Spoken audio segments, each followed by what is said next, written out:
Bonjour à tous, aujourd'hui j'avais envie de parler avec vous de Bing. C'est vrai que quand on parle de référencement naturel ou même de référencement payant en France, on ne pense qu'à Google quasiment. Alors que Bing, en France, d'après les dernières statistiques, il a quand même presque 4% de part de marché en France et ce n'est pas rien. Donc quand on parle de référencement naturel, pour moi, il ne faut pas se contenter que d'un seul moteur de recherche, mais vraiment d'essayer de travailler la visibilité d'une marque sur l'ensemble des moteurs. Bien sûr, on ne va pas mettre la même énergie, le même effort peut-être sur le référencement de Google versus le référencement de Bing.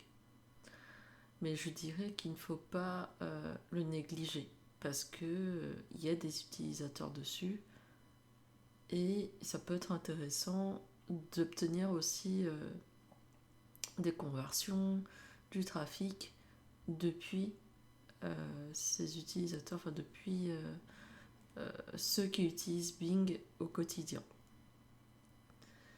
C'est aussi pourquoi dans le passé je me suis spécialisée sur différents moteurs de recherche et je ne me suis pas contentée que de Google.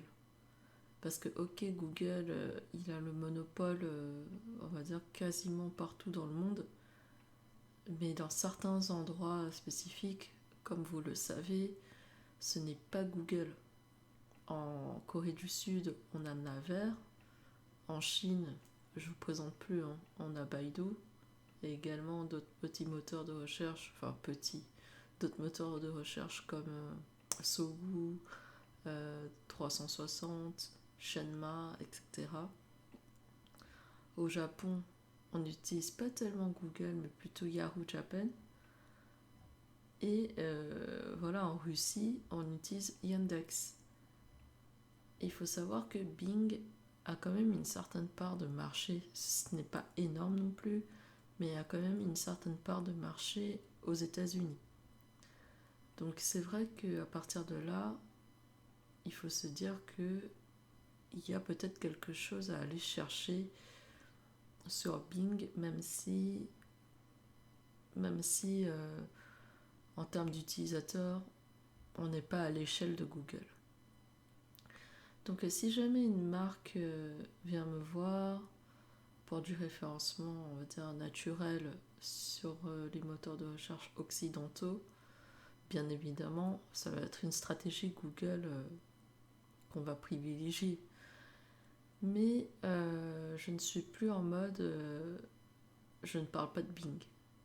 Donc je vais aussi attirer un peu son attention, voir déjà s'il a le budget pour aussi travailler une campagne Bing Ads. Bing Ads, ça peut être tout à fait intéressant d'apparaître et d'être visible dans la partie référencement payante de Bing. Et également travailler le SEO du site pour Bing, avec les spécificités à adapter pour l'algorithme de Bing qui est un peu différent de Google. Donc c'est vrai que ce n'est pas quelque chose auquel on pense tout le temps, surtout pour des startups, des petites entreprises. On va surtout penser à travers l'ensemble des moteurs de recherche dès lors qu'on est face à un grand compte, à une maison de luxe ou voilà, à des marques plutôt connues. Mais justement, je pense que la visibilité d'une nouvelle marque se travaille dès le début aussi à travers des moteurs de recherche plus ou moins importants où il y a plus ou moins d'utilisateurs. Donc c'est pour ça que dans cet épisode, j'avais vraiment envie de partager avec vous le fait de ne pas négliger un moteur de recherche, surtout s'il a quand même des parts de marché dans votre pays. Donc c'est vraiment quelque chose à prendre en compte.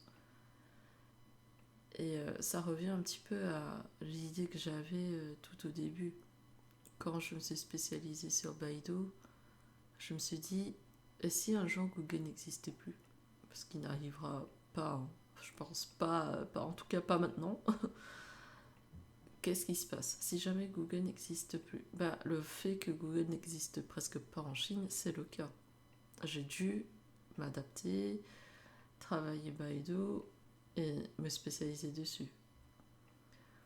Et c'est vrai que le fait qu'on soit tellement en fait, enfin, le fait que Google ait tellement le monopole sur les autres pays qu'on en oublie la possibilité que dans d'autres pays, Google n'existe pas. Et dans ce cas-là, il faut adapter sa stratégie de référencement parce que par exemple pour les moteurs de recherche asiatiques, il y a d'autres aspects outre que le contenu, le netlinking, qui entrent dans les facteurs de référencement. Même si Google maintenant les a un peu diversifiés avec le temps de chargement. Bon, je pense que ça a toujours été le cas, hein. Le temps de chargement, le trafic direct, le trafic SEO, le taux de rebond.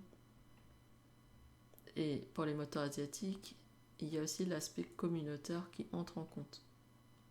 Est-ce qu'on a beaucoup d'abonnés sur différents réseaux sociaux? Est-ce qu'on a aussi une bonne popularité au niveau de la marque? Tout ça, c'est pris en compte. Donc, tout ça pour vous dire que le référencement naturel ne doit pas se résumer qu'à Google. Surtout quand on veut se spécialiser sur un aspect un peu plus international, il est primordial de travailler aussi sur d'autres moteurs de recherche. Et notamment Bing, Bing SEO et Bing SEA. Voilà, si vous avez des questions sur le référencement naturel, n'hésitez pas à me contacter. Vous pouvez aussi consulter mon ouvrage Gestion du SEO où je vous explique vraiment de A à Z comment gérer un projet de référencement naturel. Alors, le livre est surtout orienté sur Google, mais j'ai un chapitre à la fin qui porte sur d'autres moteurs de recherche. Donc, je pense que ça peut être intéressant pour ceux qui ont une envie aussi de se tourner vers l'international ou du SEO multilingue. Et également, j'ai mon ouvrage SEO Baidu qui vous apprend les bases à avoir, enfin même un peu plus que les bases, c'est même une réflexion à avoir par rapport au référencement naturel en Chine et au marketing en ligne en Chine.